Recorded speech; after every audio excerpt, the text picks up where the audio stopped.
Speaking of media properties that take the piss, Oh, yeah. I've been watching, and May won't call it this, Squid Game Season 2.5. Yes. This is not Season Yes. 3. No. As it's labelled on Netflix. Yeah.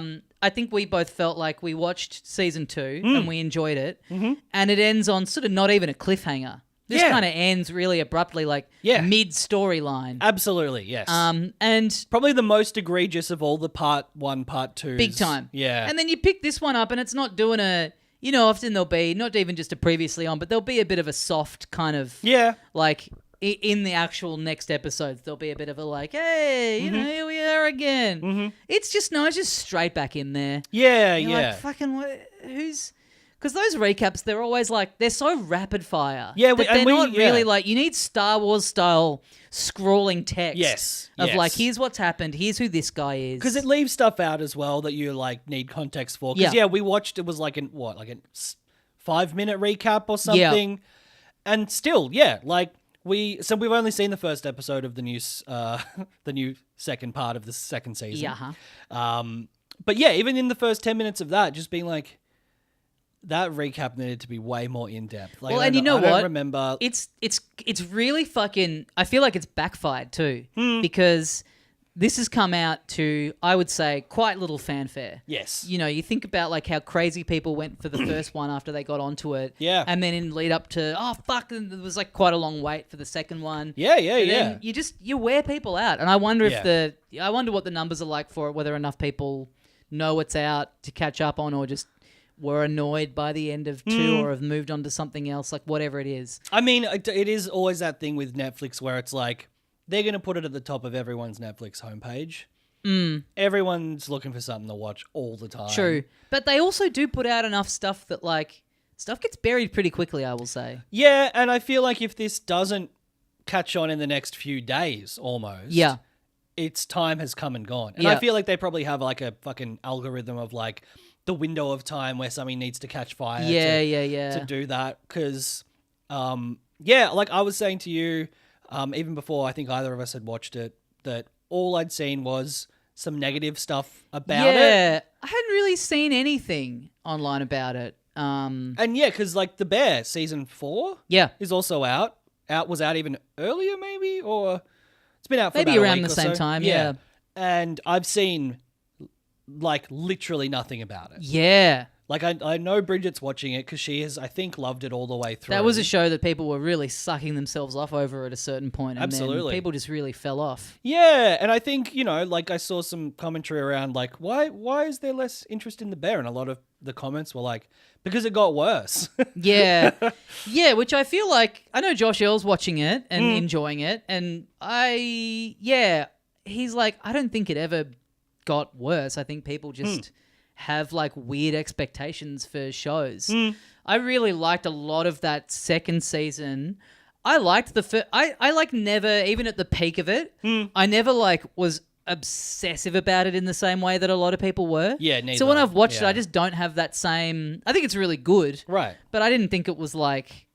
Yeah, and I don't know, the episodes of it that people don't like, that first episode of season 3 that's kind of a recap. Oh, sure. That's really slow. I think that's awesome. I fucking loved that. And that was one where people were like, what the fuck is this? It's kind of a show that is trying to do, I like that it is always trying to do sort of different stuff thematically and conceptually. Like it never quite settles into one sort of thing. Right. I quite like about it. But in any case, season quote-unquote 3 of Squid Game. Yes. I'm really enjoying it. Okay. As just a continuation of 2. Yep. I think that there definitely did not need to be a season 2. I thought one was so perfectly self-contained. It ended on a great note.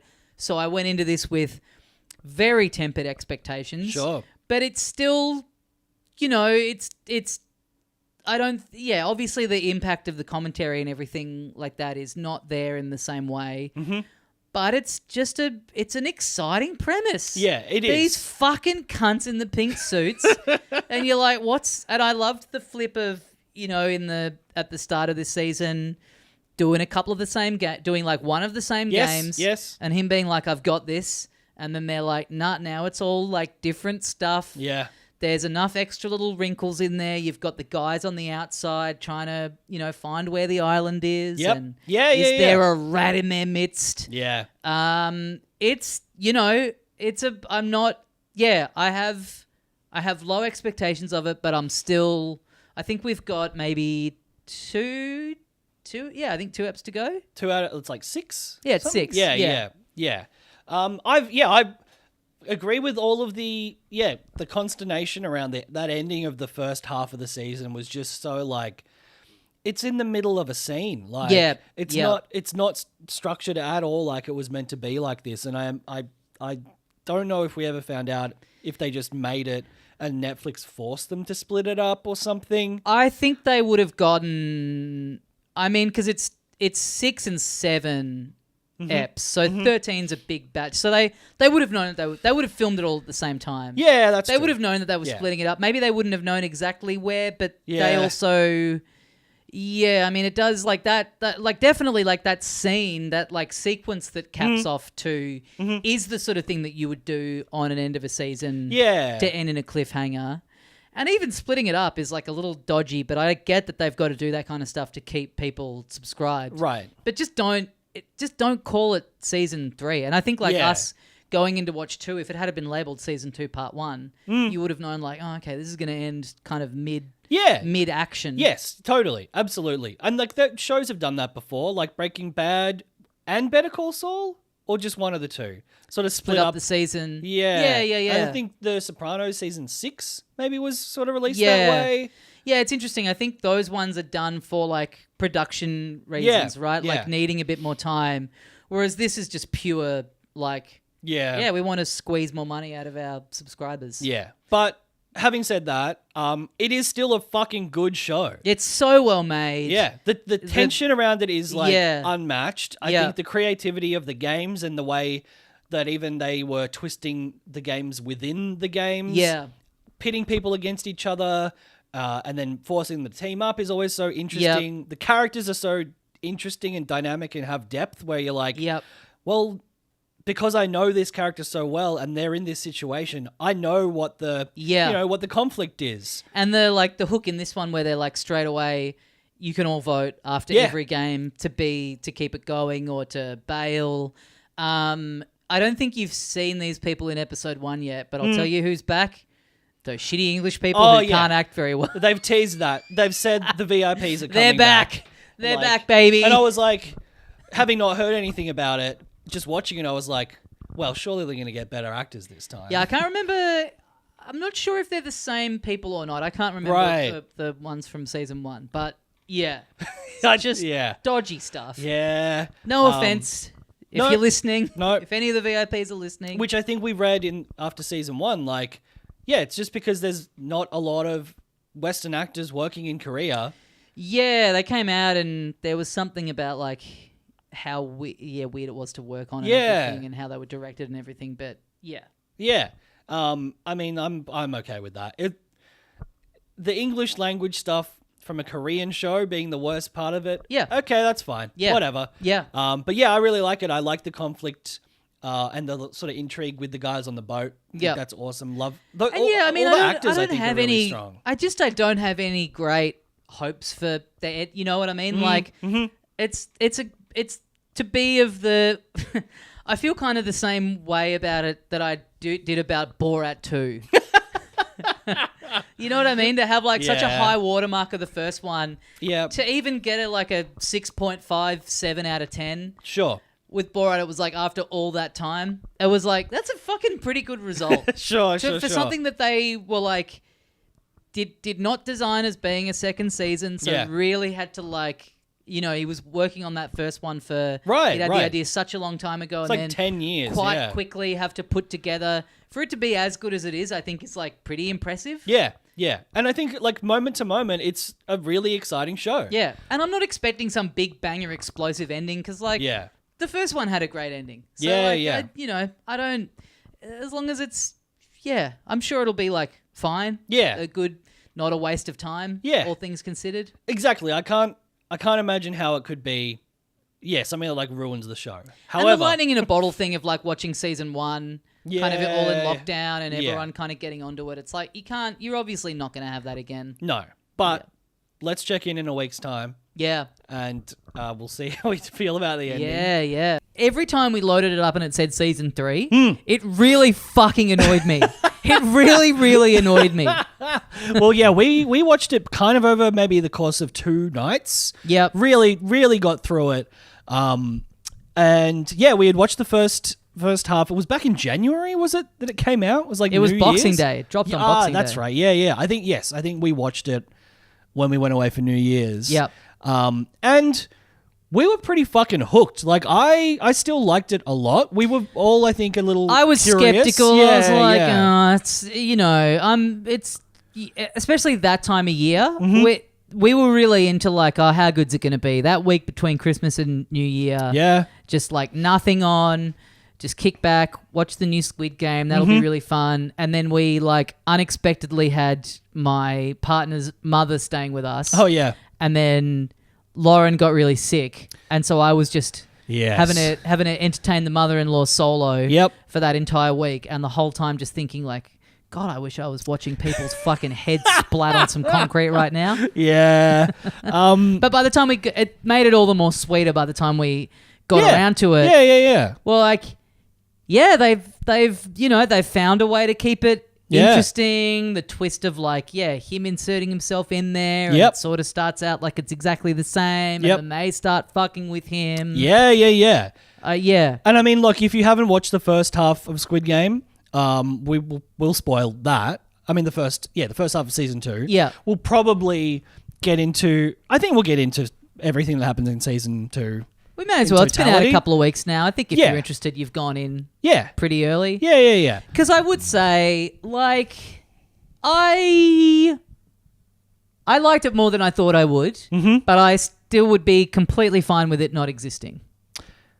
Yeah. I mean, if we had been able to watch it all at once and they hadn't been forced to insert this weird mistimed, poorly paced break in the season. Yeah. I think I might be even more positive on it. Because it doesn't, but I did doesn't enjoy do the thing it. when it comes back of going like, hey, here's a little refresher on what's happened. It throws you straight back in. Yeah, literally, I think like the same scene that it ended on, right? Where it's like, and so I think he's got all this animosity towards that guy that stitched him up. Yep. There's the stuff where the guys are going around on the boat trying to find the island, and you're like, oh, that's right, that guy was. But it doesn't. Yeah. It doesn't do a. Even outside of the recap, shows will often do a bit of a.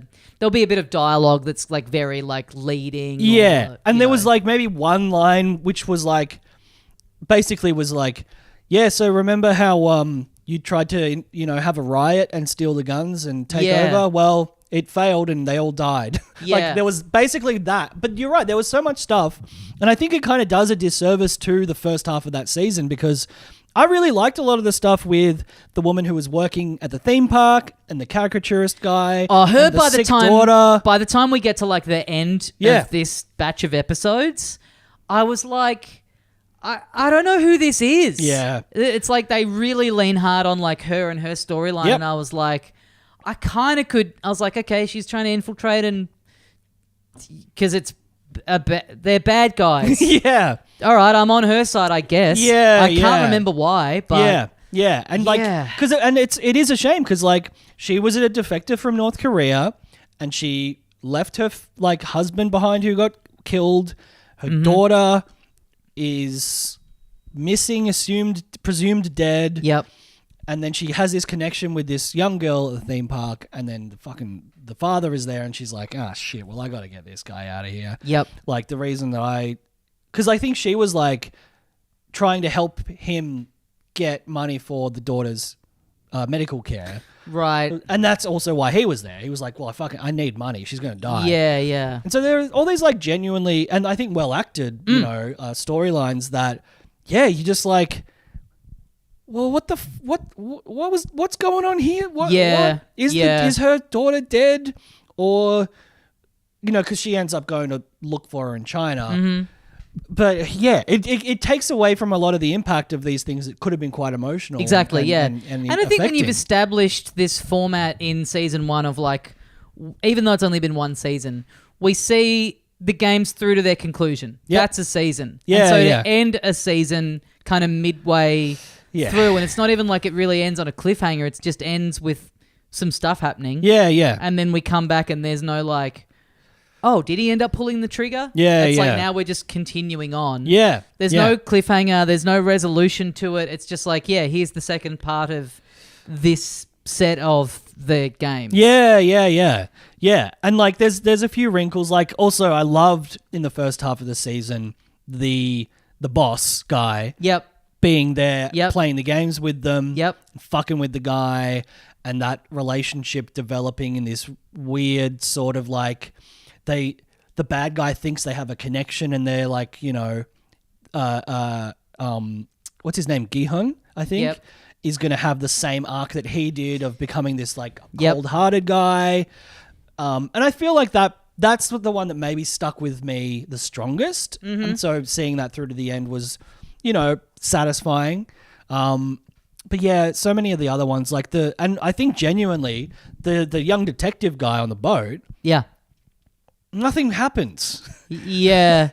Like the fish. Yeah, that's kind of there as a bit of like, oh, the clock's ticking on them. But I just kind of never bought that, they were going to be able to like find the island and like... Yeah.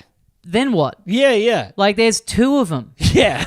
There's like... Storm the island 500 guys with guns on the island. Take them down. Yeah, the stakes just didn't... The stakes just didn't line up for that. And it you know, classic like having to...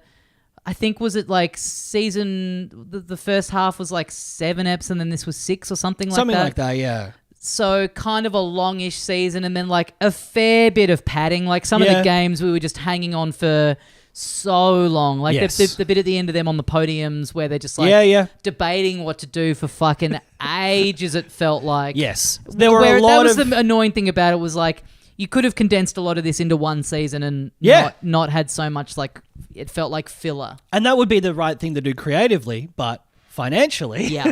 Yep. Because like, man, just so many shots of the lead guy just like frustratedly, concernedly, like staring into the middle distance. Yeah. Just really fucking dragging it out. But yeah. I also...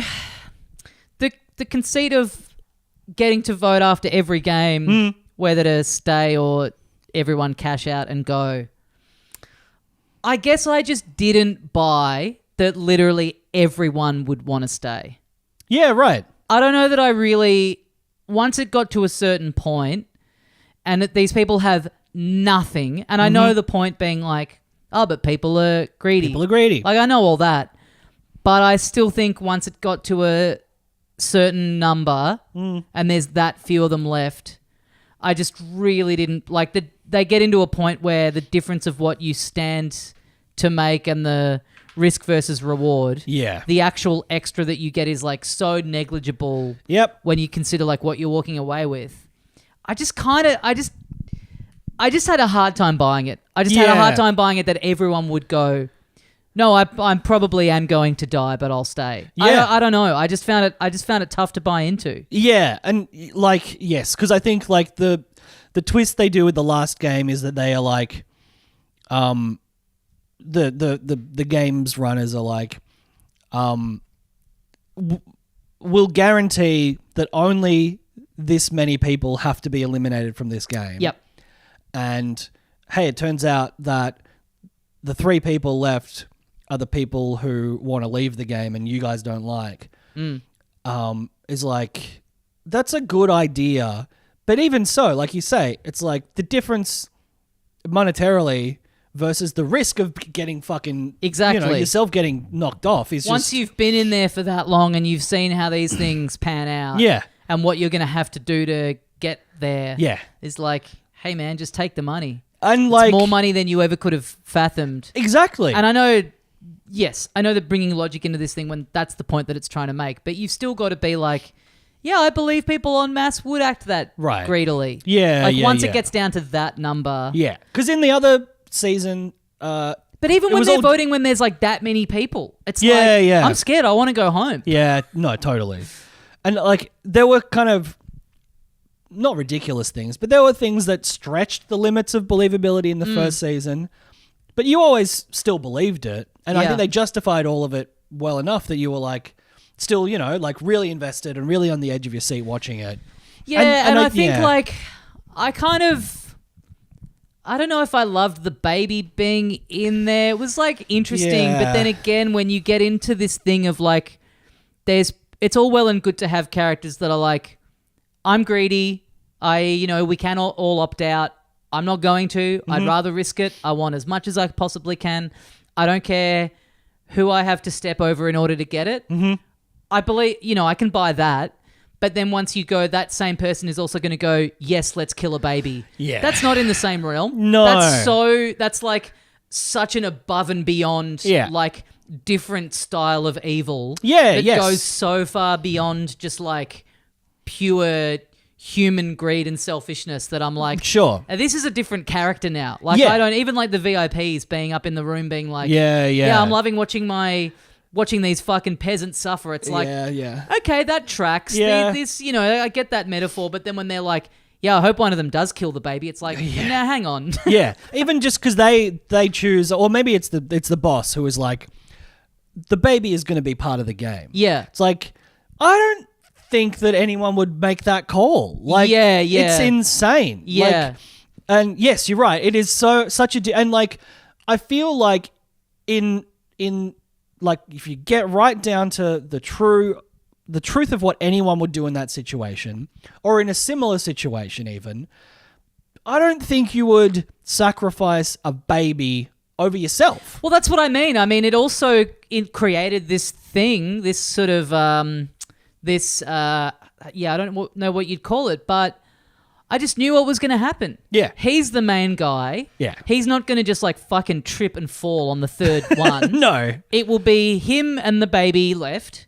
And, oh no, well now he's got to make a decision. And of course he's going to sacrifice himself for the baby. Yes. That's how it's going to, like, I just felt like from the moment that was introduced, it was like, it's going to come down to one person has to win. Yeah. They're not going to just fucking kill off the baby. No. Like, he is going to, so it just like, I felt like it was in there to be like, oh, what could happen? But it's like as soon as you introduce that, without that you go, well, what's going to happen here? Is he going to make it to the end again? Or it would be very much in the style of this show for like him to be offed in some way. Yeah.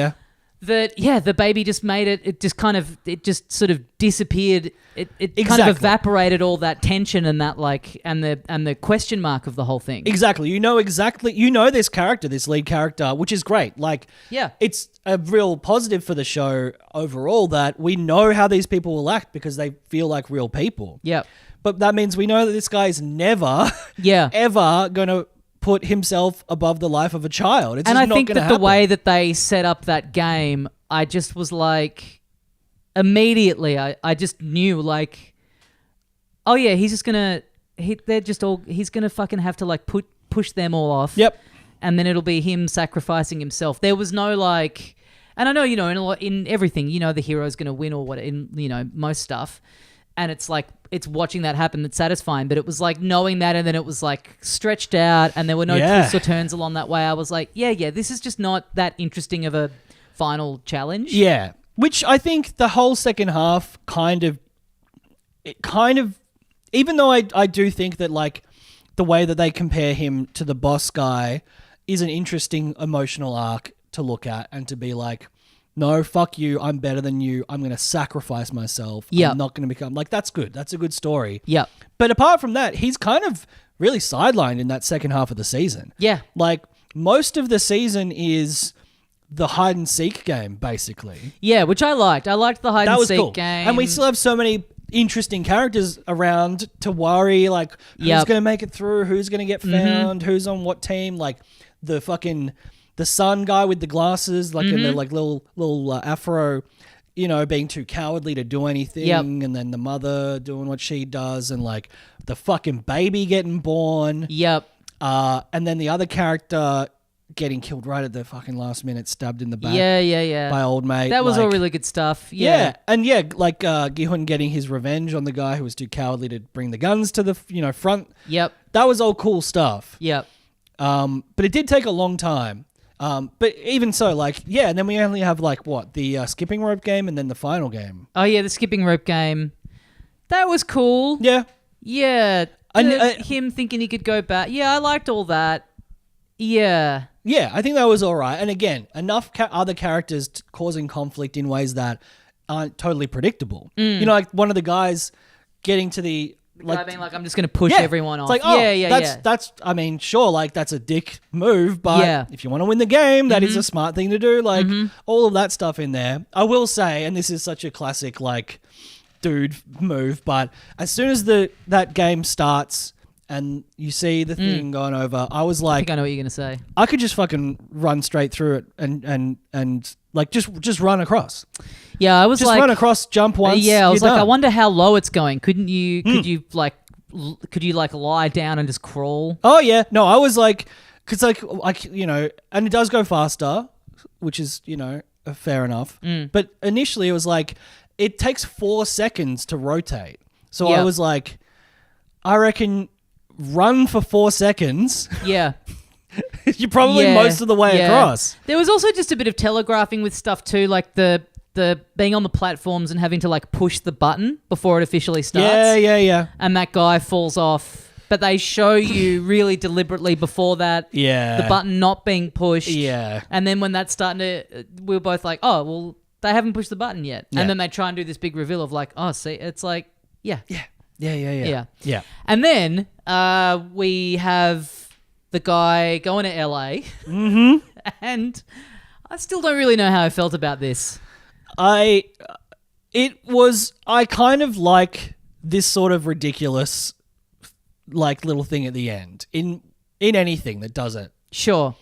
Like not the thing of like a Marvel style teasing with like, oh, this character showed up. The fact that it was Cate Blanchett, which I did not know ahead of time. Yeah, I liked that. I wish they had have signified in some way that it was literally Cate Blanchett in the show. Yeah. Feels like it's fucking Cate Blanchett. Yeah. And it's like, oh, okay, you mean the actual actor is running this? Yeah, that I liked. Bridget hated it. And then like the fact that David Fincher is making the US version. So then they've announced that there's like, spin-offs, a US one. Yep. I don't know. I mean, Fincher being attached gives me some hope. And I know nothing works this way now, but yeah, great first season. I just don't know. It's like we were talking about on the main pod with like Last of Us being all drawn out and everything. It's like, I just don't know how much I care about.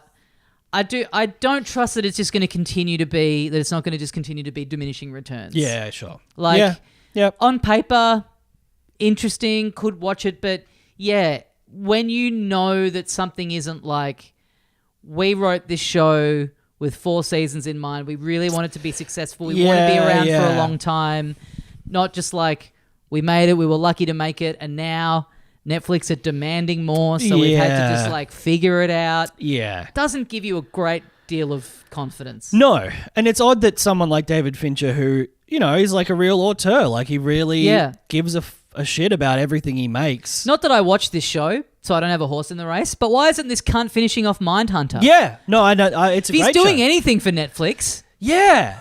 Well, he's also directing the fucking spin-off from Once Upon a Time in Hollywood. Yeah, the sequel, right? Yeah. Yes, I think it is, with Brad Pitt's character. Yeah. Really weird. Yeah. Really weird. So I wonder, have they said, is Cate Blanchett going to be in that series? I don't know. Or is that just is that hinting, is that kind of showing that, or is that just like a little... fun little thing at the end. Yeah, I don't know. I don't know. I think it would be fucking time for everything.